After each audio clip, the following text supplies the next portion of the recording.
আমি আমার ছেলেও যদি মরতো আমি এতটা কষ্ট পাইতাম না। আমার দুই ছেলেও যদি এক ছেলেও মারা যেত আমি এত কষ্ট পাইতাম না। যে মানে তার শত্রুর সাথে হিসাব করতে চাইছিল এরকম মানুষকে কি আসলে গুলি করা যায়? আমার নিয়ে যেতেন আল্লাহ, আমি অপদার্থ চলে যেতাম। আরে ভাই রে ভাই, মাথায় রাখছেন আল্লাহ, আপনি মাথায় রাখতেন আরে ভাইকে।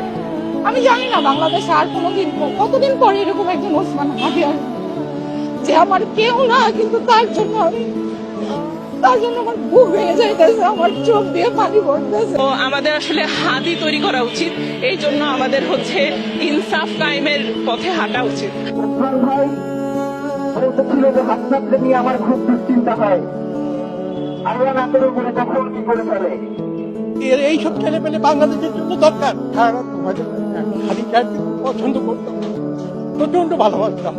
এরকম হাদি ভবিষ্যতে আর পাওয়া যাবে না। উনি যেন এই বিচারটা ওই পরকালে বসে দেখতে পারে। জোর করে ভালোবাসা আদায় করা যায় না, জোর করে আমার বাপদের মনে আমি জায়গা করতে পারবো না। আমি এখানে নিজের খরচে এসেছি খুলনা থেকে।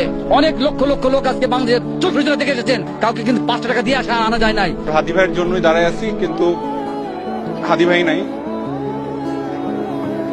উনি তো একজন শহীদ, শহীদকে কেউ কখনো বুঝতে পারবে না। ইতিহাসের পাতায় শতাব্দীর পর শতাব্দী উনি অমলিন হয়ে থাকবে। এই দেশে ভালো মানুষ বেশি দিন বাঁচে না কেন? এই নোংরা রাজনীতি বন্ধ হবে কবে?